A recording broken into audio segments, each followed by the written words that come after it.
ओम मुनित्रयं नमस्कृत्य दुक्तिः परिभाव्य च वैयाकरणसिद्धान्तकौमुदीयं विरच्यते श्रौत्रार्हन्ति जणैर्पुण्यैर्महर्षिभिरहृदिवन्तोऽष्टूयमानोऽप्यगुणो विभुर्विजयतेतरां पूर्वार्धे कथितास्तुर्यपञ्चमाध्यायवर्तिनः प्रत्यया अथ कथ्यन्ते तृतीयाध्यायगोचराः।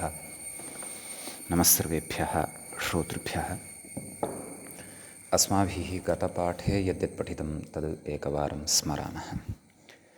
वयं वैयाकरणसिद्धान्तकौमुदी इत्याख्यस्य ग्रन्थस्य तत्र वैदिकीप्रक्रिया इत्याख्यं प्रकरणं पठन्तः स्मः। प्रकरणस्यास्य अस्माकं क्रमे तत्र तृतीयः यः अध्यायः तस्य प्रथमः पाठः प्रवृत्तः अभूत्। अस्मिन् प्रथमे पाठे तत्र सर्वादौ अस्माभिः सूत्रं पठितम् अभ्युत्सादयां प्रजनयां चिकयां रमयामकः पावयां क्रियाद्विदामकृन् इति छन्दसि इति। तत्र अभ्युत्सादयामकः इत्यादयः शब्दाः प्रकृते निपात्यन्ते इत्युक्तम्। तत्र मूले उक्तम् आद्येषु चतुर्षु शब्देषु लुङि आम् अकः इति अनुप्रयोगश्च निपात्यते इति शेषः। ततः तत्र उदाहृतम् अभ्युत्सादयामकः, तदनन्तरम् अभ्युदसीषदत् इति लोके, ततः प्रजनयामकः प्राजिजनत् इत्यर्थः, चिकयामकः अचैषीदित्यर्थे चिनो तेरां द्विर्वचनं कुत्वञ्च, रमयामकः अरीरमत् पावयां क्रियात् इति वेदे चेत् पाव्यात् इति लोके इत्युक्तम्। ततः विदामक्रन् इति अवेदिषुः इति च इमानि रूपाणि तत्र साधितानि। तदनन्तरं सूत्रं पठितं गुपेश्छन्दसि। गुपधातोः छन्दसि चिलेः चङ् विकल्पेन भवति इति सूत्रस्य उदाहरणं दृष्टम्। गृहान् अजूगुपतं युवम् इति तत्र उदाहरणं दृष्टम्। अगौप्तम् इत्यर्थः। तदनन्तरं सूत्रं पठितं नोनयति ध्वनयत्येलयत्यर्दयतिभ्यः इति। अत्र नोनयति इत्यादयः ये पठिताः धातवः ण्यन्ताः, ऊनयति इत्यादयः ये धातवः पठिताः तेभ्यः विहितस्य चिलेः स्थाने चङ् न भवति इति सूत्रस्य अर्थः दृष्टः। मा त्वा यतो जरितुः काममूनयीः इत्यत्र ऊनयीः इति सिद्धं रूपम् अस्माभिः साधितं। ततः मा त्वाग्निर्ध्वनयीत्, अत्र ध्वनयीत् इति रूपं साधितम्। अन्यानि अपि रूपाणि अस्माभिः सर्वाणि अपि व्याख्यायामपि पठितानि साधितानि च। ततः अग्रे सूत्रं पठितं कृमृदृरुहिभ्यश्छन्दसि इति।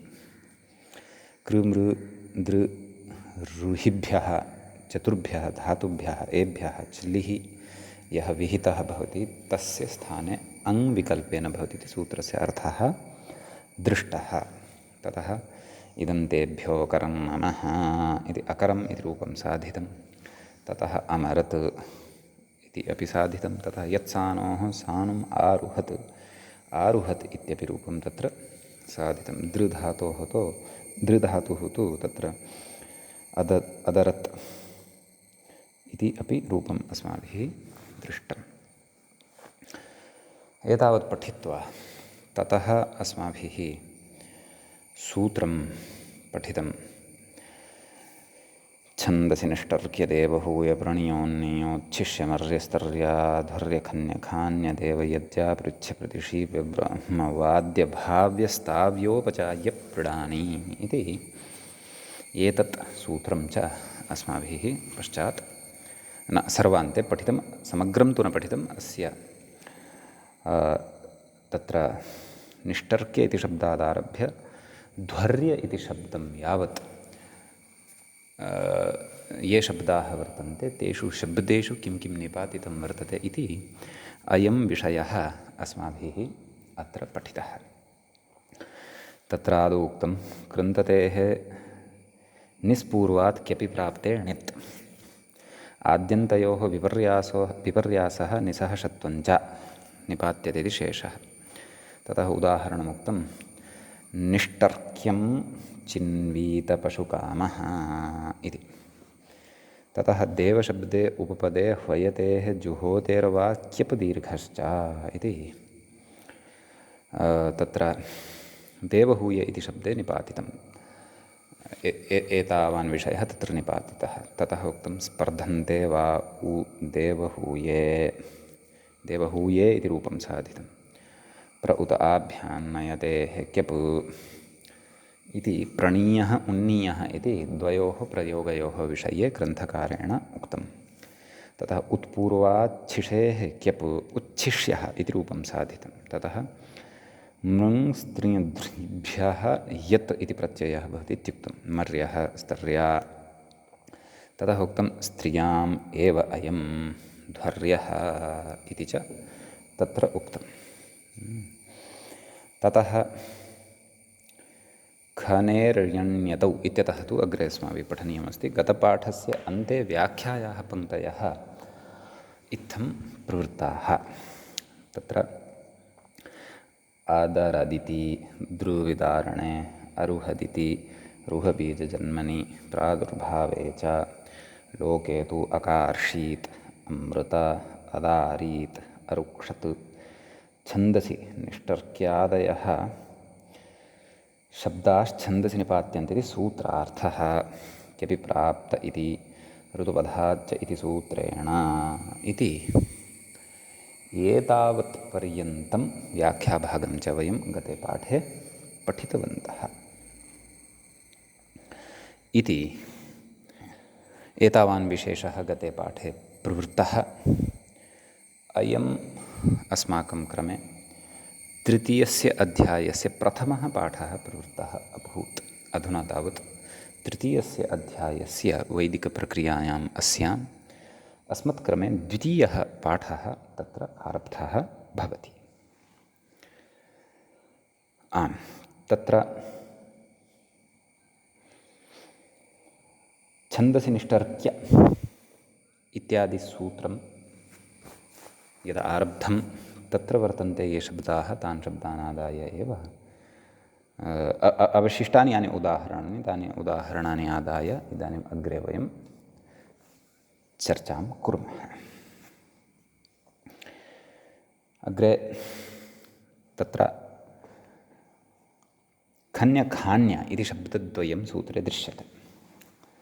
तद्विषये ग्रन्थकारः कथयति खनेर्यण्यतौ खन इति धातोः यत् इति प्रत्ययः ण्यत् इति प्रत्ययः च निपात्यते। खनधातोः यति सति खन्यः इति रूपं तत्र सिद्धं भवति। अपि च तत्र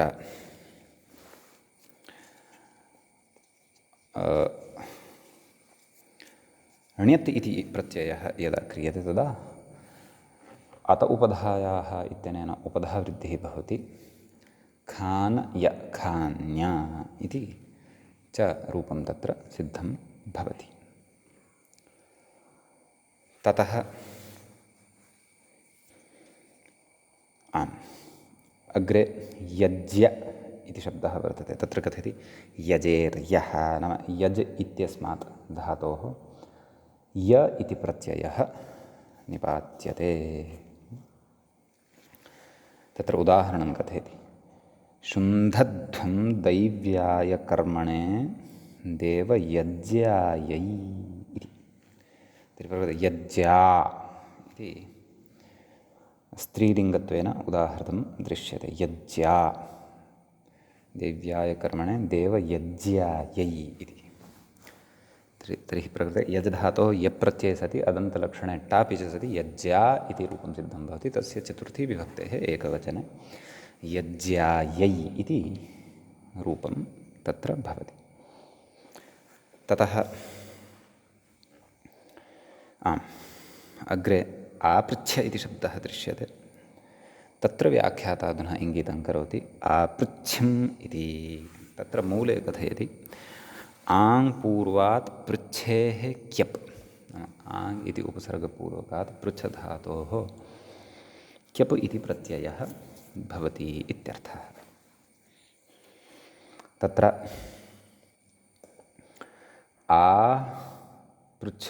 आपृच्छ तदेव क्यपि सति विभक्तिकार्यकृते आपृच्छं मूले उदाहरणं द्रष्टव्यं चेत् आपृच्छन् धरुणं वाज्यर्षति। व्याख्याता कथयति प्रच्छज्ञीप्सायां ग्रहिज्या इति सम्प्रसारणं, ग्रहिज्या वैवदिवेष्टि इत्यादि सूत्रद्वारा प्रकृते सम्प्रसारणं भवति इति भावः। ततः अग्रिमः शब्दः भवति प्रतिशीव्य। व्याख्याता कथयति प्रतिशीव्येति। शिव् तन्तुसन्ताने हलिच इति दीर्घः, एवं खलु। प्रतिशिव् तत्र मूले उक्तं खलु सीव्यतेः क्यप्षत्वं च, क्यप् अपि भवति, अपि क्यप् प्रत्ययः भवति, षत्वं च अपि निपात्यते। अतः प्रतिसीव्य एव शोपदेशः खलु धातुः अयम्, अतः प्रतिसीव्य इति भवति स्म, परन्तु एतेन तत्र षत्वमपि क्रियते।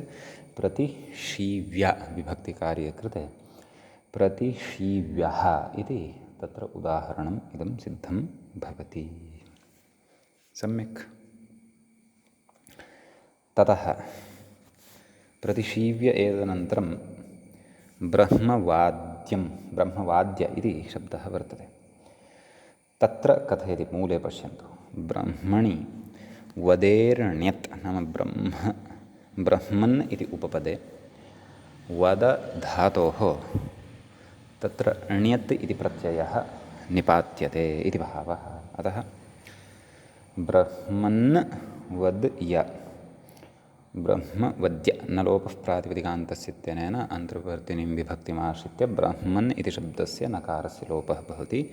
ब्रह्मवद्य ब्रह्मवद्यम् इति रूपं तत्र सिद्धं भवति। नैव ब्रह्मवद्यम् इति न भवति, णित् अस्ति खलु, अतः उपधः वृद्धिः अपि भवति। ब्रह्मवाद्यं क्षन्तव्यः, सूत्रे तु ब्रह्मवाद्यम् अस्ति, अतः ब्रह्मवाद्यम् इति साध्यते। अग्रे कथयति मूले लोके तु वदस्वपि क्यप् च इति क्यब्ण्यतौ, तत्र तु क्यप् अपि च णित् प्रत्ययः, नाम एतद् उभयमपि भवति इति भावः। समीचीनं। ततः ब्रह्मवाद्य भाव्य इति अस्ति अग्रे, तत्र कथयति ग्रन्थकारः भवतेः स्तौतेश्च ण्यत् भाव्यस्ताव्य इति अनयोः युगपत् कथयति। भवतेः स्तौतेश्च नाम भूधातुः ष्टुञ स्तुत्यर्थकः च यः धातुः, अनयोः द्वयोः ण्यत् इति प्रत्ययः भवति। अतः भू ण्यत् स्तु ण्यत् भूय स्तुय इति भवति। ततः णितमाश्रित्य वृद्धिः भवति भौय। ततः वान्तोयि प्रत्यये इत्यनेन आयादेशः भाव्य, ततः विभक्तिकार्ये कृते भाव्यः, एवमेव स्तूय ण्यत् भवति, णितमाश्रित्य अचुण्यणित्यनेन वृद्धिः स्तौय, आवादेशः स्ताव्य स्ताव्य विभक्तिकार्ये कृते स्ताव्यः इति रूपं सिद्धं भवति। ततः अन्तिमः शब्दः दृश्यते उपचाय्यपृड, सप्तदशः अयं शब्दः भवति उपचाय्यपृड। तत्र व्याख्याता अपि इङ्गितं करोति उपचाय्यपृडमिति। तत्र मूले पश्यामश्चेत् तत्र कथयति उपपूर्वात् चिनोतेर्ण्यत् नाम उपसर्गपूर्वकात् चिय धातोः चि इति अवशिष्यते खलु, ण्यत् इति प्रत्ययः आयादेशश्च पृडे उत्तरपदे, नाम आयादेशः अपि धातोः निपात्यते पृडे, नाम तत्र पृड् इति उपपदं यदा परतः भवति तदा। व्याख्याता कथयति उपचाय्यञ्च तत्पृडञ्च, उपचाय्यपृडम् इति कर्मधारयः वर्तते इति भावः। एवं खलु, यतः ण्यति सति वृद्धिः भवति खलु, वृद्धौ सति आयादेशः न प्राप्नोति वा न वा, आयादेशनिपातनमत्र भवति। उपचाय्य उपच आय य उपचाय्य पृड उपचाय्य पृड विभक्तिकार्य कृते उपचाय्य पृडम् इति सिद्ध्यति। समीचीनं। ततः अत्र वार्तिकम् एकं पठ्यते। हिरण्य इति वक्तव्यम् इति कथयति। व्याख्याता कथयति हिरण्ये अभिधेये इत्यर्थः।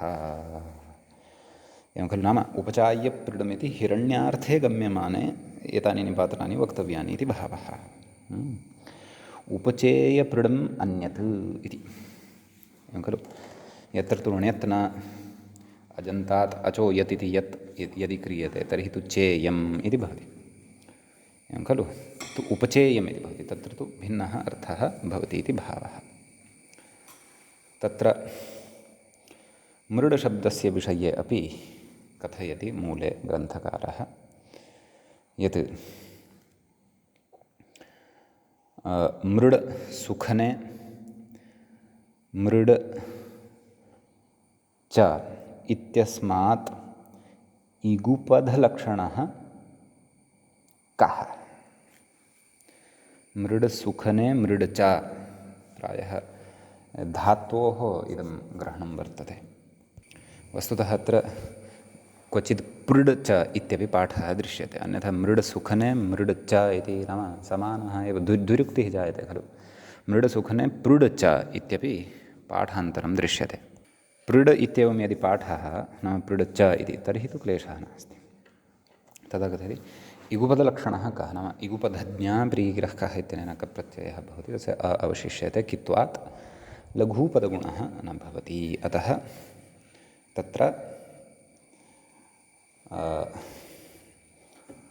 मृड् अमृड इति सिद्धं भवति इति एतावान् विषयः अस्मिन् सूत्रे भवति। अधुना वयम् अग्रिमं सूत्रं पठामः। अग्रिमस्य सूत्रस्य इङ्गितं करोति व्याख्याता छन्दसि इत्युक्त्वा। मूले पश्यामश्चेत् तृतीयाध्यायस्य द्वितीयपादस्य 27 इदं सूत्रं भवति। छन्दसि वनसनरक्षिमथाम् इति। सम्यक्। तत्र छन्दसि इति सप्तम्यन्तं पदं भवति। वनसनरक्षिमथाम् इति षष्ठीविभक्तेः बहुवचनान्तं भवति। तत्र विग्रहः इत्थं क्रियते वनश्च सनश्च रक्षिश्च मथ च। वनसनरक्षिमथः तेषां वनसनरक्षिमथाम् इति। तत्र वस्तुतः षष्ठीविभक्तिः वर्तते, परन्तु पञ्चम्यर्थे षष्ठीविभक्तिः एषा इति अत्र बोद्धव्यं भवतु। तर्हि प्रकृते धातोः प्रत्ययः परश्च एते तु अधिकाराः सन्ति एव। ततः स्तम्भशकृतोरिन् इत्यतः इन् इत्यस्यापि पदस्य अनुवर्तनं भवति। कर्मण्यण् इत्यतः कर्मणि इत्यपि अनुवर्तते। व्याख्याता अग्रे कथयति एभ्य इति। तत्र मूले पश्यामश्चेत् सूत्रार्थः कृतः दृश्यते। एभ्यः कर्मण्युपपदे इन् स्यात् इति। नाम एते ये वनादयः धातवः प्रकृते परिगणिताः वर्तन्ते, एभ्यः धातुभ्यः इन् प्रत्ययः भवति, परन्तु उपपदं कर्म किञ्चन भवेत् इति भावः। अस्तु, सूत्रार्थः पठितः। अग्रे किं कथयति इति पश्यामः। व्याख्याता वनषणसम्भक्तौ इति भुवादिगणनेन सह निर्दिष्टयोः एव ग्रहणं न तु वनुयाचने षणु दाने इति तानादिकयोः सानुबन्धकत्वात्। तत्र परिभाषा अस्ति खलु, सानुबन्धकनिरनुबन्धकयोः सानुबन्धकस्यैव ग्रहणम् इति परिभाषां पुरस्कृत्य अयं विषयः इत्थम् उच्यते। ततः तत्र उदाह्रियते। ब्रह्मवनिं त्वा क्षत्रवनिम् इति अस्ति। तत्र तस्य विग्रहमपि दर्शयति ग्रन्थकारः, व्याख्याता। ब्रह्म वनति, क्षत्रं वनति, सनति इति विवक्षायाम् इन् तदन्तात् द्वितीयैकवचनम् इति सुषामादित्वात् षत्वम्। नाम अत्र प्रथमः प्रयोगः अस्ति। ब्रह्म वनसनरक्षिमथाम् इत्युक्तं खलु। ब्रह्मवनिः क्षत्रवनिः, तर्हि वनधातुः प्रथमः एव अत्र प्रयुक्तः वर्तते। ब्रह्मन् इति एकम् उपपदं भवति एकस्मिन् उदाहरणे, अपरस्मिन् उदाहरणे क्षत्र इति उपपदं भवति। ब्रह्म वनति क्षत्रं वनति इति उभयत्रापि विग्रहः। ब्रह्मन् इत्यत्र नकारः भवति, तस्य नलोपः प्रातिपदिकान्तस्य तेन पश्चात् नलोपः भवति तावदेव। अतः ब्रह्म वन इन्, ब्रह्म वनिन्, इन् इति यः वर्तते तस्य वस्तुतः इ इति अवशिष्यते, एवं खलु। अतः ब्रह्मवनि नित् अस्ति अयं प्रत्ययः, कः, इन् इति। ब्रह्मवनि तस्य इ इत्येव अवशिष्यते। ब्रह्मवनि विभक्तिकार्ये कृते सति ब्रह्मवनिम् इति भवति। एवं क्षत्रवनिम् इति भवति। ब्रह्मवनिं त्वा क्षत्रवनिम् इति। पुनः व्याख्यातारं पश्यामः। ब्रह्म वनति, क्षत्रं वनति, वनति सनति इति। वनस्सन द्वितीयः धातुः सन् इति अस्ति खलु, परन्तु तस्य उदाहरणं तु मूले गोषणिम् एवमेवं तदस्ति, अग्रे अस्ति। सनति इति विवक्षायां तदन्तात् द्वितीयैकवचनं, नाम द्वितीया एकवचनं भवति। ब्रह्मवनिम् इत्यत्र, क्षत्रवनिम् इत्यत्र सुषामादित्वात् षत्वम् इति यद् कथयन्नस्ति तत्तु अहं चिन्तयामि सन् धातोः विषये एतेन उच्यमानं वर्तते। गोषणिः इति यः प्रयोगः अग्रे साधितः वर्तते तत्र। अतः तत्र गो इति कर्मण्युपपदे सति सन् धातोः इन् प्रत्ययः गोसन इ, गोसनि, इनः इ अवशिष्यते, गोसनि। सुषामादिषु च इत्यनेन सूत्रेण षत्वं भवति। गोषनि पुनः रसाभ्याम् इति न, अटुवाङ्व्यवायेपि इत्यनेन णत्वं भवति। गोषणि विभक्तिकार्ये कृते गोषणिम् इति रूपं तत्र सिद्धं भवति। सम्यक्। उत नो गोषणिं धियं। समीचीनं। ततः वनसन रक्षधातोः विषये उदाहरणं पश्यामः। ये पथां पथिरक्षयः इत्यस्ति। व्याख्याता किं कथयति? पन्थानं रक्षयन्ति इति विग्रहः। सम्यक्। तर्हि तत्र पथिरक्षयः नाम पथिन् इति उपपदे रक्ष इति धातोः इन् प्रत्ययः, इनः इ अवशिष्यते, पथिरक्षि इति जायते। तस्य हरयः इति यथा साधयामः तद्वत् पथिरक्षयः इति बहुवचने रूपमिदं भवति। चतुरक्षौ पथिरक्षी इति पन्थानं रक्षति इति विग्रहः इत्यस्ति खलु। नाम इदम् उदाहरणान्तरं प्रकृते प्रदत्तं वर्तते। एतद् द्विवचनं वर्तते, प्रथमाविभक्तेः द्विवचनं वर्तते। पथिरक्षिः, पथिरक्षी, पथिरक्षयः। सम्यक्। प्रक्रियापूर्वदेव भवति। पथिन् इति उपपदं भवति, नलोपः प्रातिपदिकान्तस्य इति नलोपः च तत्र द्रष्टव्यः भवति। हविर्मन्थतीति विग्रहः कस्य? हविर्मथीनामभि। हविर्मथीनाम् अभि इत्यस्ति खलु। तर्हि हविष इति उपपदे सति मथ धातोः इन् प्रत्ययः हविर्मथि इति शब्दः जायते। तस्य षष्ठीविभक्तेः बहुवचने हविर्मथीनाम् इति प्रयोगः अवगन्तव्यः। सम्यक्। इमानि उदाहरणानि अस्य सूत्रस्य भवन्ति। अधुना अग्रिमं सूत्रं पश्यामः। व्याख्याता इङ्गितं करोति छन्दसि। मूले सूत्रं पश्यामश्चेत् छन्दसि सहः इति दृश्यते सूत्रं। सम्यक्। अस्तु। तर्हि प्रकृतसूत्रं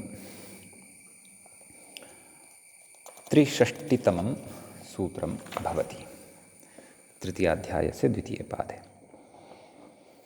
तत्र व्याख्याता कथयति शः मर्षणे भजोणिः इति वर्तते। तथा वक्तव्यं वा? नाम सः इत्यत्र शः मर्षणे इति धातुः वर्तते इति भावः। भजोणिः नाम भजोणिः इत्यतः णिः इति अनुवर्तते इति वक्तव्यमिति चिन्तयामि। भजोणिः इत्यतः णिः, सुपिस्थः इत्यतः सुपि, धातोः प्रत्ययः परश्च, एते तु अधिकाराः वर्तन्ते एव। व्याख्यात्रा तु यदुच्यमानं वर्तते शः मर्षणे, तत् किञ्चित् नाम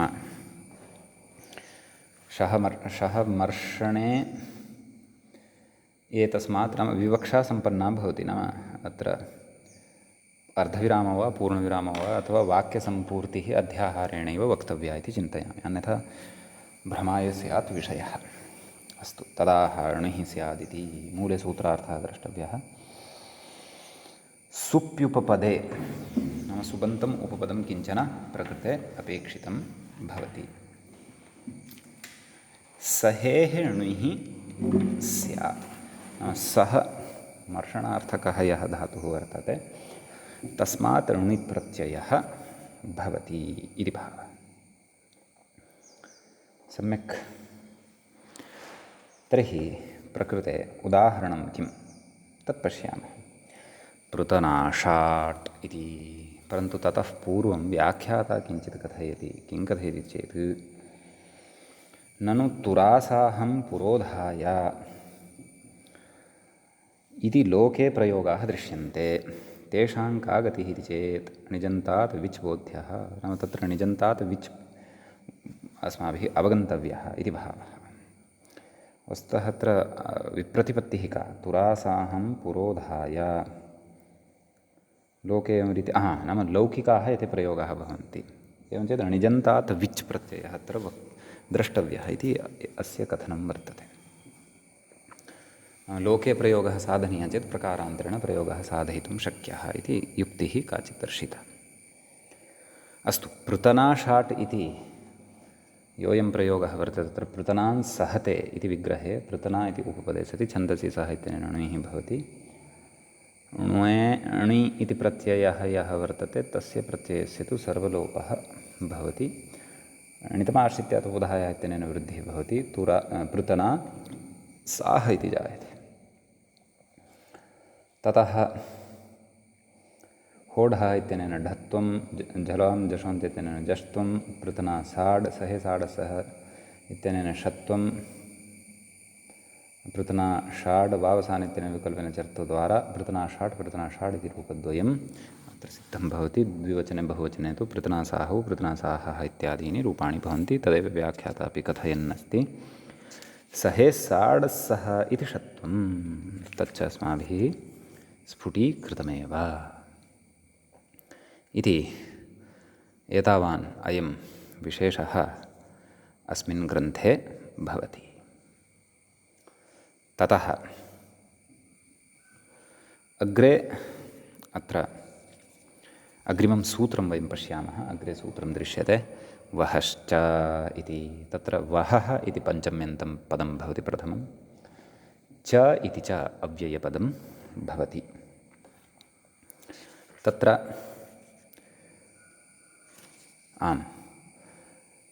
भजोणिः इत्यतः णिः, छन्दसि सः इत्यतः छन्दसि, सुपिस्थः इत्यतः सुपि, धातोः प्रत्ययः परश्च एते च अधिकाराः अन्तर्भवन्ति। अतः सहेः साडः नैव किं णिः स्यादित्यर्थः। व्याख्याता कथयति प्राग्वदिति णिः स्यादित्यर्थः, नाम णि इति प्रत्ययः भवति। मूले यदुक्तं खलु प्राग्वत्, कर्मण्युपपदे वह धातोः णि इति प्रत्ययः भवति इति भावः। तर्हि किमुदाह्रियते वहश्च इत्यत्र इति चेत् दित्यवाट् इति। तर्हि तत्र दित्यं वहति इति भवति विग्रहः। अस्मिन् विग्रहे सति तत्र दित्य इति उपपदे सति तदेव वह धातोः णिप्रत्ययः सर्वलोपः भवति। दित्यवाह इति भवति। तदेव होढः जष्ट्वं वावसान् इत्यादिकं कृत्वा दित्यवाट् दित्यवाड् इति रूपद्वयं भवति। सम्यक्। अयं कश्चन विशेषः अत्र भवति अग्रे कथयति। योगविभाग उत्तरार्थः एवं खलु। अस्मिन् विषये व्याख्यात्रा तु न किमपि उक्तं। तत्र नाम सूत्रद्वयं कुतः कृतं वर्तते, नाम छन्दसि सः वहश्च, छन्दसि सः वः, छन्दसि सः वः अथवा छन्दसि सः वहाभ्याम् इति किमपि सूत्रं कर्तुं खलु शक्यते स्म। अतः किमर्थं विभज्य सूत्रद्वयं पठितम् इति चेत् उत्तरार्थः नाम तत्र इत्यतः अग्रे सूत्रे वहः इत्यस्य एव अनुवर्तनं भवतु, सः इत्यस्य अनुवृत्तिः यथा न स्यात्, तदर्थम् अयं योगविभागः अतीव विचिन्त्य सूत्रकारेण कृतः वर्तते इति भावः। समीचीनं। तत्र अग्रिमं सूत्रं यद् ग्रन्थे वर्तते तद् व्याख्यात्रा त्यक्तमस्ति। प्रायः तत्र विशेषः व्याख्यानाय न दृष्टः स्यात् इति कृत्वा त्यक्तं स्यात्। सः साक्षात् ततः अपि अग्रिमं सूत्रं गृह्णन्नस्ति, परन्तु वयं तु कौमुद्याम् अग्रिमं सूत्रं यद् वर्तते तत् सूत्रमादाय अग्रे पठामः। मूले अग्रिमं सूत्रं पश्यामश्चेत् सूत्रमस्ति काव्यपुरीशपुरीष्येषु ञुट् इति। तत्र काव्य एवं सत्यं क्वचित् कव्य इति पाठः अपि दृश्यते खलु। कव्यपुरीशपुरीष्येषु ञुट्। अस्तु पश्यामः। कव्य इति पाठं मत्वा एव चिन्तयामः, यद्यपि अत्र पुस्तके तु काव्य इति पाठः एव अस्ति, कव्य इत्येव युज्येत। कव्यपुरीशपुरीष्येषु इति सप्तमी विभक्तेः बहुवचनान्तं भवति, ञुट् इति प्रथमान्तं भवति। प्रथमस्य पदस्य विग्रहः कव्यञ्च पुरीशञ्च पुरीष्यञ्च, कव्यपुरीशपुरीष्याणि तेषु कव्यपुरीशपुरीष्येषु इतरेतरयोगद्वन्द्वः भवति। ञुट् इति प्रथमान्तं प्रथमाविभक्तेः एकवचनान्तं पदं भवति। सूत्रार्थः उच्यते एषु वहेः ञुट् स्यात् छन्दसि। कव्यादिषु उपपदेषु सत्सु वह धातोः तदेव वहश्च इत्यतः वह इत्यनुवर्तते, छन्दसि सः इत्यतः छन्दसि इत्यनुवर्तते, सुपिस्थः इत्यतः सुपित्यनुवर्तते, धातोः प्रत्ययः परश्चैते च अधिकाराः अत्र वर्तन्ते। वहेः ञुट् स्यात् छन्दसि नाम वेदविषये गम्यमाने। सम्यक्। अतः प्रकृते वस्तुतः पाठभेदः एव अत्र द्रष्टव्यः। क्वचित् तु साक्षात् कव्यवाहनः इत्येव उदाहरणानि दृश्यमानानि सन्ति। अत्र तु काव्यवाहनः इति पाठः दृश्यते। अस्तु तर्हि कव्य इति पाठः येषां मते तत्र कव्यवाहनः इति, काव्य इति पाठसन्दर्भे तु काव्यवाहनः इति च द्रष्टव्यं। सम्यक्। एवञ्च तत्र काव्य इति उपपदे वह धातोः ञुटः यु अवशिष्यते, तस्य स्थाने अनादेशः भवति। काव्यवह अन नीतपरकत्वमस्ति इति कृत्वा अतोपधायाः इत्यनेन उपधावृद्धिः भवति। काव्यवाह अन काव्यवाहन, ततः विभक्तिकार्ये कृते काव्यवाहनः इति रूपं सिद्धं भवति। एवमेव तत्र पुरीशं वहतीति पुरीशवाहनः एवं विग्रहः अवगन्तव्यः। पुरीष्यं वहतीति पुरीष्यवाहनः एवञ्च विग्रहः उदाहरणञ्च अस्माभिः तत्र अवगन्तव्यम् इति तत्र भवन्ति विशेषाः। ततः अस्मिन् सूत्रे तु एतावानेव विशेषः भवति। उदाहरणेषु अपि इदानीम् अग्रिमं वयं तत्र सूत्रं पठामः। आम्, व्याख्याता सूत्रं प्रति इङ्गितं करोति। हव्ये इत्युक्त्वा मूले पश्यामश्चेत् तत्र सूत्रं दृश्यते, हव्येनन्तः पादम् इति। तत्र हव्ये इति सप्तमी विभक्तेः एकवचनान्तं भवति। अनन्तः पादम् इति तत्र प्रथमा विभक्तेः एकवचनान्तं रूपं भवति। कव्यपुरीषपुरीषेषु ञ्युट् इत्यतः ञुट् इत्यनुवर्तते, छन्दसि सः इत्यतः छन्दसि, वहश्च इत्यतः वहः, सुपिस्थः इत्यतः सुपि इति अनुवर्तते। धातोः प्रत्ययः परश्च, एते च अधिकाराः अत्र लभ्यन्ते। सम्यक्। तत्र व्याख्याता कथयति, अन्तशब्दः मध्यवाची। अनन्तः पादम् इत्यत्र विग्रहः द्रष्टव्यः खलु। न अन्तः पादं, वस्तुतः अन्तः पादम् अर्थात् पादस्य मध्ये इति अश्वपदविग्रहः कर्तव्यः। अन्तः पादं पादस्य मध्ये खलु। ततः प्रकृते न अन्तः पादम् अनन्तः पादम्, एवं नै तत्पुरुषः समासत्वेन पश्चात् विग्रहः कर्तव्यः भवेत्। समीचीनं। ततः आम्, पुनः व्याख्यातारम् अनुसरामः। किं कथयति, अन्तशब्दः मध्यवाची। हव्यशब्दे उपपदे वहेर्ञुट् स्यात्, पादमध्ये चेत् न, एवं खलु इति सूत्रस्य अर्थः। सूत्रस्य अर्थस्य स्पष्टता इतोपि उदाहरणेषु भविष्यति। पदान्ते फलितः अर्थः इति कथयति। मूले किमुक्तम्, एषु, नैव मूले उक्तवान्, नैव, मूले तु साक्षादेव उदाहरणमेव प्रदत्तम्, अग्निश्च हव्यवाहनः इति। नाम हव्येनन्तः पादम् इत्यत्र हव्य इति सुबन्तं तु अपेक्षितमेव अस्ति। हव्य इति सुबन्ते उपपदे सति वः धातोः कर्तृर्थे ञुट् इति प्रत्ययः भवति छन्दसि विषये गम्यमाने। यदि हव्यवाहनशब्दः पादस्य अर्थात् चरणविशेषस्य मध्ये न भवति तदा सम्यक्। वैदिकानि छन्दांसि भवन्ति खलु, तेषु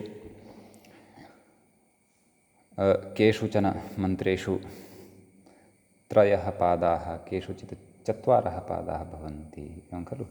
तत्र द्वितीयः तृतीयः च यः पादः भवति सः मध्यपादः इत्युच्यते।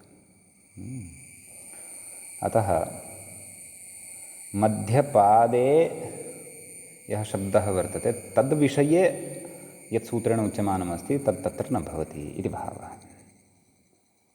प्रथमे अन्तिमे च चरणे एव यदि हव्यपूर्वकवाहनशब्दः वर्तते तत्रैव एतेन सूत्रेण उक्तं कार्यं भवति इति भावः। एतेन च यत् कार्यमुक्तं तद् अस्माकं स्पष्टम् अस्ति एव, नाम ञुट् इति प्रत्ययः भवति इति भावः। अनन्तः पादम् इत्यस्य अयमर्थः ग्राह्यः। सम्यक्। उदाहरणं पश्यामः। तत्र मूले पश्यामश्चेत् उदाहरणं दृश्यते, अग्निश्च हव्यवाहनः इति। तर्हि हव्यं वहति इति भवति। हव्य अंवह इति ञुट् इति प्रत्ययः भवति।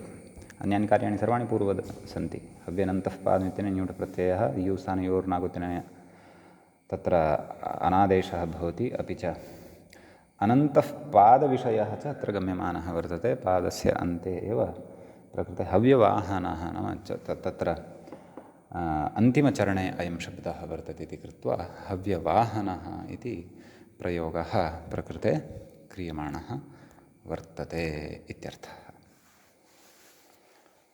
सम्यक्।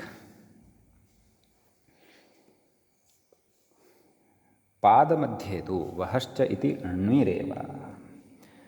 पादमध्ये यदि अयं विषयः वर्तते तदा तु णिप्रत्ययः एव भवति।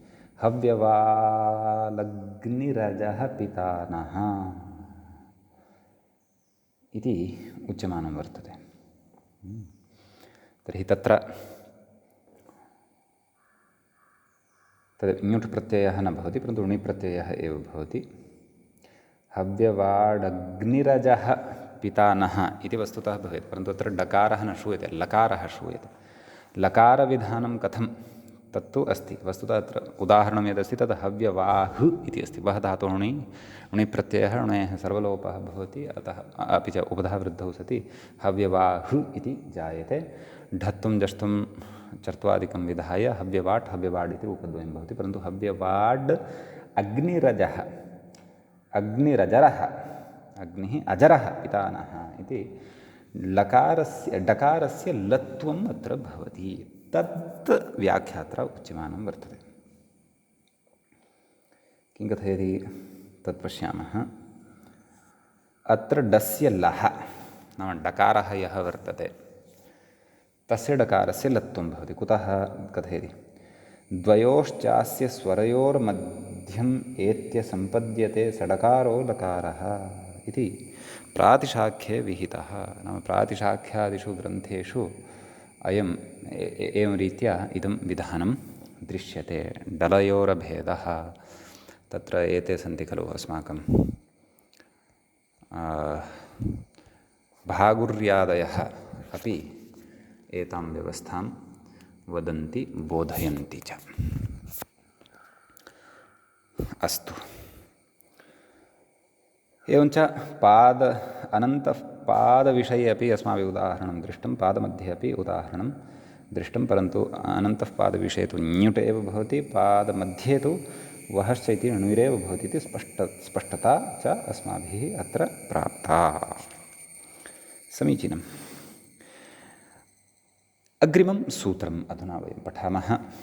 अग्रे सूत्रं भवति। व्याख्याता इङ्गितं करोति जनसन इत्युक्त्वा मूले सूत्रं यदि पठामः तर्हि जनसनखनक्रमगमो विट् इति तत्र दृश्यते सूत्रं। सम्यक्। तत्र जनसनखनक्रमगमः इति पञ्चमी विभक्तेः एकवचनं भवति। विट् इति प्रथमान्तं भवति। जनश्च सनश्च खनश्च क्रमश्च गं च इति जनसनखनक्रमगम् इति समाहारद्वन्द्वः भवति। तस्मात् जनसनखनक्रमगमः एवं रीत्या पञ्चमी विभक्तेः एकवचनान्तता अत्र उच्यते। ततः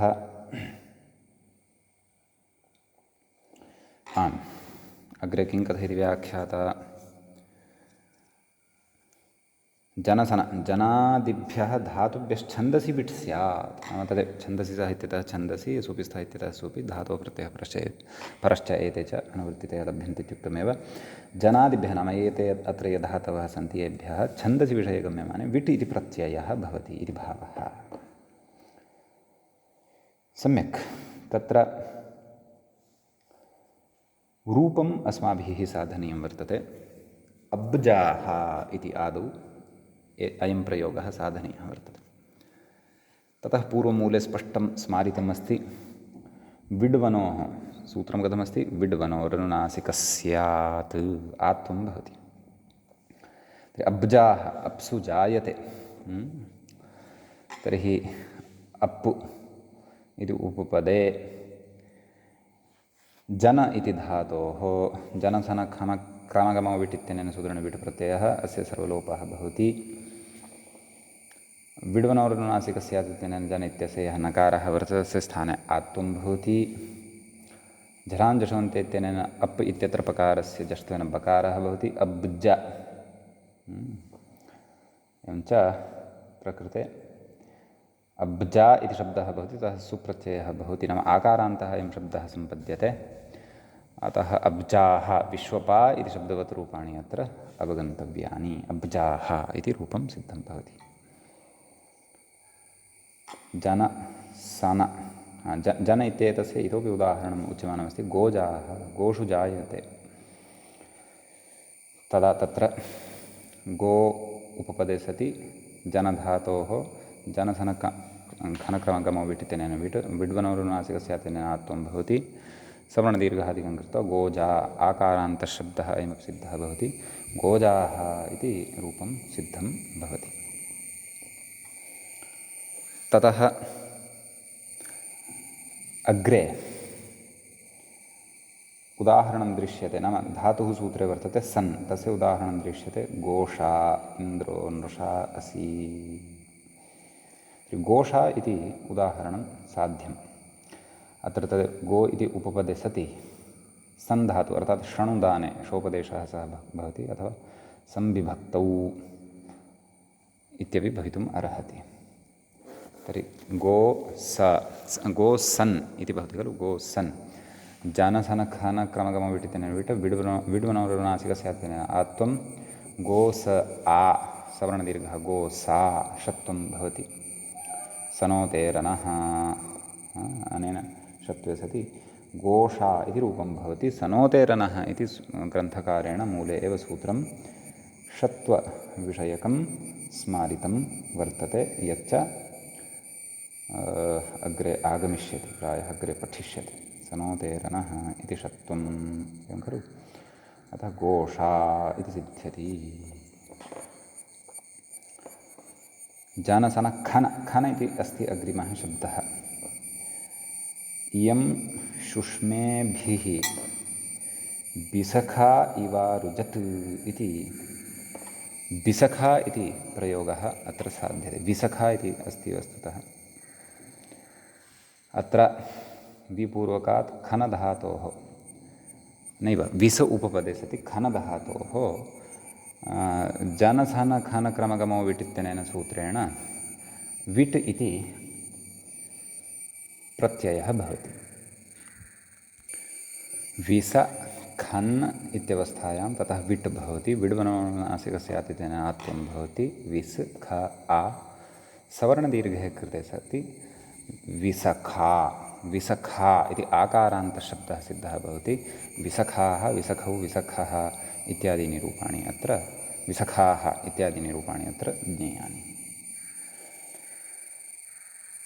अग्रिमः धातुः दृश्यते सूत्रे क्रम खन इति धातोः अनन्तरं क्रम इति धातुः दृश्यते। तत्र उदाह्रियते आदधिकाः शवसा पञ्चकृष्टीः इति। वस्तुतः दधिकाः इति न दधिक्राः आदधिक्राः। तर्हि साधनीयम् उदाहरणं किं दधिक्राः धातुः कः क्रम् इति धातुः। तर्हि प्रकृते दधि उपपदे सति क्रम् इति धातोः जानसनखनक्रमगमो विट् इत्यनेन विट् इति प्रत्ययः तस्य सर्वलोपः विड्वनोरुनासिकस्यात् इत्यनेन नकारस्य आत्वं दधि क्र आ दधिक्रा तथा विभक्तिकार्ये कृते सति दधिक्राः इति उदाहरणं सिद्धं भवति। अग्रिमम् अन्त्यं तत्र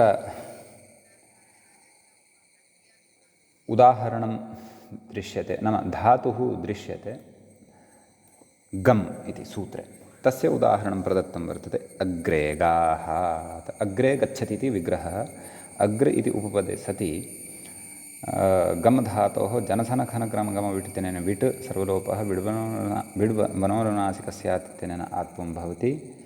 तत्र व्याख्याता कथयति हलदन्तात् इति सप्तम्यलुक् नाम सप्तम्याः अलुक् भवति। हलदन्तात् सप्तम्याः संज्ञायां वैदिकी संज्ञा एषा अतः प्रकृतेपि सप्तम्याः अलुकि सति अग्रे गाः गाः गा इति अवगतं खलु नाम गम् इत्यत्र यः मकारः वर्तते तस्य मकारस्य स्थाने आकारः आयाति अतः अग्रे ग आ सवर्णदीर्घे सति अग्रे गा विभक्तिकार्ये कृते अग्रे गाः इति रूपं तत्र सिद्धं भवति इति एतावान् विशेषः अस्मिन् सूत्रे भवति।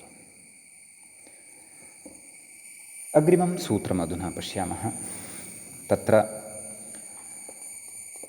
व्याख्याता अग्रिमसूत्रं प्रति इङ्गितं करोति। मन्त्रे श्वेतवहो इत्युक्त्वा मूले पश्यामश्चेत् मन्त्रे श्वेतवहोक्थशस्पुरोडाशोणिन् इति भवति सूत्रं। तत्र मन्त्रे इति सप्तमी विभक्तेः एकवचनं भवति। श्वेतवहोक्थशस्पुरोडाशः इति पञ्चमी विभक्तेः एकवचनान्तं भवति। णुन् इति प्रथमान्तं भवति, प्रथमविभक्तेः एकवचनान्तम्। णुन् इति तु प्रथमान्तं भवति। सुपिस्थः इति सूत्रात् सुपित्यनुवर्तते। धातोः प्रत्ययः परश्च एते च अधिकाराः अत्र लभ्यन्ते। श्वेतवहोक्थशस्पुरोडाशः इत्यस्य विग्रहः द्रष्टव्यः। श्वेतवहश्च उक्थशश्च पुरोडाशश्च एवं रीत्या अत्र विग्रहः द्रष्टव्यः। समाहारद्वन्द्वः भवति। समाहारद्वन्द्वात् पञ्चमी विभक्तेः एकवचनम् अत्र भवति। तत्र व्याख्याता कथयति श्वेतादिपूर्वेभ्यः वहादिभ्यः ण्विन् स्यात् इति खलु। मन्त्रे श्वेतवहोक्थशस्पुरोडाशः ण्विन् श्वेतादिपूर्वेभ्यः वहादिभ्यः ण्विन् स्यात्। नाम श्वेतवह उक्थशस् पुरोडाश् एते च ये शब्दाः वर्तन्ते एभ्यः ण्विन् इति प्रत्ययः भवति छन्दसि विषये गम्यमाने इत्यर्थः। समीचीनम्। अत्र वार्तिकम् एकं वर्तते। तद्वार्तिकमादौ पश्यामः। ततः यानि उदाहरणानि दत्तानि सन्ति तेषाम् उदाहरणानाम् अपि विषये विशेषं वयं द्रक्ष्यामः। ततः पूर्वं व्याख्यात्रा किमुक्तम्? अलाक्षणिककार्यार्थं निपातनं। नाम सूत्रेण किञ्चन उक्तं कार्यमत्र न सिद्ध्यति इति कृत्वा निपातनम् उच्यमानं वर्तते। श्वेतशब्दे कर्तरिवाचिन्युपपदे वहेः कर्मणि कारके णिप्रत्ययः इत्युच्यते। वस्तुतः अत्र व्याख्याता प्रतिशब्दं नाम सूत्रार्थः यः भवति तस्य सूत्रार्थस्य प्रतिशब्दम् आदाय सूत्रार्थं सरलीकृत्य वदन्नस्ति। किं पश्यन्तु, श्वेतशब्दे कर्तरिवाचिन्युपपदे वहेः कर्मणि कारके णिप्रत्ययः णि इति प्रत्ययः भवति इति। यतः प्रथमः शब्दः श्वेतवः इति अस्ति खलु, अतः सम्यक्। ततः एवम् उक्तवान् खलु अलाक्षणिककार्यार्थं निपातनं। ततः श्वेतशब्दे क्षन्तव्य पुनः वदामि। श्वेतशब्दे कर्तृवाचिन्युपपदे वहेः कर्मणि कारके णि प्रत्ययः। इदानीम् उक्थशस् इति विषये वदति। उक्थे कर्मणि करणे च उपपदे शंसतेः। अत्र धातुः कः? शंसधातुः। प्रत्ययः नलोपश्च। ततः पुरोडाशे इत्यस्ति खलु, तत्र कथयति पुरः पूर्वस्य दाश्रुदाने इत्यादेः डत्वं कर्मणि च प्रत्ययः डस्पदस्य इति प्रत्येकम् अभिसम्बध्यते इति। वस्तुतः कर्मणि च प्रत्ययः इति यदुक्तं खलु तदनन्तरं पूर्णविरामः अपेक्षितः इति अहं चिन्तयामि।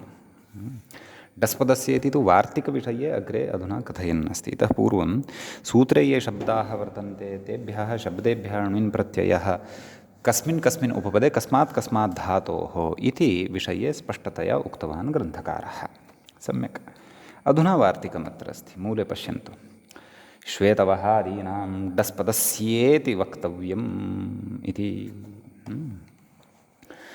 अतः श्वेतवहादीनां नाम श्वेतवहादयः अत्र ये पठिताः वर्तन्ते सूत्रे शब्दाः तेषां डस् पदस्य इति वक्तव्यं। तर्हि तत्र पश्यन्तु, डस् पदस्य इति प्रत्येकम् अभिसम्बध्यते, नाम सर्वेणापि शब्देन सह सम्बध्यते। भाविपदत्वाश्रयणेन च इदं उच्यते। नाम भाविपदत्वं यद् अत्र सम्पादितं भवति तदाश्रित्य प्रकृते डस् उच्यते, डस् इति प्रत्ययः। अतः वार्तिकस्य अर्थः अपि अत्र उच्यमानः वर्तते। यत्र पदत्वं भावी इति मूले पश्यामश्चेत् यत्र पदत्वं भावी तत्र णिनः अपवादः डस् वक्तव्यः इत्यर्थः। डसन्तस्य इत्यर्थः इत्युक्तं। नाम तदेव श्वेतवः उक्थशस् पुरोडाश्,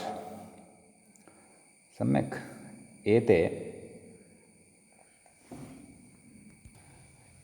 एते शब्दाः श्वेतवहादयः यदा पदत्वं प्राप्नुवन्ति अथवा पदत्वं यदा एतेषां भविष्यति तदा णिनः अपवादभूतः डस् प्रत्ययः भवति इति वक्तव्यम् इति भावः। भसंज्ञा यत्र न भवति तत्र तु पदसंज्ञा भवत्येव खलु, वा न वा इति वयं जानीमः। अतः इदानीं काश्चन विभक्तयः तादृश्यः भवन्ति यासु परतः पदत्वं भवति, यासु परतः पदत्वं न भवति, भत्वेन पदत्वाबाधः भवति। अतः यत्र पदत्वं भावी नाम यत्र पदत्वं भविष्यति तत्र णिनः अपवादः डस् वक्तव्यः, अन्यथा तु णिनेव भवति इति भावः, एवं खलु। अतः यथा सु औ इत्यादयः विभक्तयः याः वर्तन्ते नाम अजादिषु विभक्तिषु परतः तु भत्वं भवति, तत्र तु पदत्वस्य बाधः भविष्यति, परन्तु अन्यासु विभक्तिषु परतः तु पदत्वं तिष्ठत्येव, तत्र डसेव भवति इति भावः। समीचीनं। तर्हि आम्, तत्र रूपसिद्धिः अधुना कर्तव्या वर्तते। श्वेतवाः इत्यस्ति, श्वेता एनं वहन्ति श्वेतवाः इन्द्रः इत्यस्ति खलु। तर्हि श्वेतवः इति मूलतः प्रकृते शब्दः भवति। वस्तुतः श्वेता एनं वहन्ति इति विग्रहे णिन् प्रत्ययः यः भवति, अपि णिन् प्रत्ययविधानम् अपि च श्वेतभावस्य निपातनं क्रियते। प्रथमविभक्तेः एकवचने सुप्रत्ययः भवति, अतः णिन् प्रत्ययः न भविष्यति, अपि तु श्वेतवः जनाण्डस्पदस्य इति वक्तव्यमिति। कुतः? यतः प्रकृते श्वेतवहस् इत्येतस्य प्रातिपदिकस्य तत्र सत्यं प्रकृते तु वस्तुतः अत्र सुप्रत्यये परतः डस् प्रत्ययस्य यद् उदाहरणम् उक्तं वर्तते खलु श्वेतवाः इति, तस्य युक्तिः द्रष्टव्या। यतः वार्तिकं स्पष्टं वदति श्वेतवहादिनां डस् पदस्य इति वक्तव्यं, नाम तस्य अर्थः अपि उक्तं यत्र पदत्वं भावी तत्र णिनः अपवादः डस् वक्तव्यः इत्यर्थः। इदानीं सुप्रत्यये परतः खलु पदत्वमपेक्षितं, वा न वा प्रातिपदिकस्य। तथा चेत् तर्हि तु एकवचनस्य नाम सुप्रत्यये परतः तु स्वादिषु असर्वनामस्थाने इत्युच्यते। सर्वनामस्थाने परतः तु पदत्वं न भवति, असर्वनामस्थाने परतः एव खलु पदत्वं भवति। अतः असर्वनामस्थाने परतः प्रकृते कथमिदं युक्तं स्यात् डस्, नाम णिः एव खलु स्यात् इति, णिः एव अस्ति वा इत्यपि एकवारं द्रष्टव्यं। परन्तु तथा नास्ति, यतः वहन्ति श्वेतवाः इन्द्रः, यतः मूलशब्दः नाम श्वेत इति उपपदे वः धातोः डस् खलु, श्वेतवः अस् श्वेतवहस् इति जायते। श्वेतवहस् इत्यत्र तदनन्तरं अत्वसन्तस्य च धातोः इत्यनेन दीर्घे सति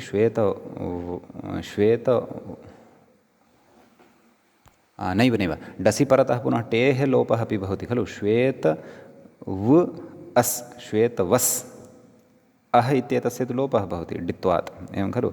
अत्र श्वेतवाः अत्वसन्तस्य जातः इत्यनेन दीर्घस्य श्वेतवाः इति भवति। परन्तु अत्र संशयः स एव, नाम कथम् अत्र श्वेतवाः, नाम डस् कथं भवितुमर्हति, णुः एव खलु भवेत् इति इतोपि ईषद् वयम् अग्रिमे पाठे विचारयिष्यामः। अद्यतनपाठः तावत् अत्रैव उपसंहृतिं प्रति नीयमानः अस्ति। अग्रिमान् विचारान् अग्रिमे पाठे उपस्थिताः भवामः। मङ्गलं कुर्मः। श्रौत्रार्हन्ति क्षन्तव्यः। मुनित्रयं नमस्कृत्य सूक्तिः परिभाव्य च वैयाकरणसिद्धान्तकौमुदीयं विरच्यते। श्रौत्रार्हन्ति जणैर्महर्षिभिर्हरदिवन्तोष्टु यमानोऽप्यगुणो विभ्रुविजयते तराम्। एवञ्च अस्माकं क्रमे वैदिकी प्रक्रिया इति ग्रन्थस्य इति प्रकरणस्यास्य तृतीयस्य अध्यायस्य द्वितीय एष पाठः सम्पन्नताङ्गतः। नमः सर्वेभ्यः श्रोतृभ्यः भवद्भ्यः।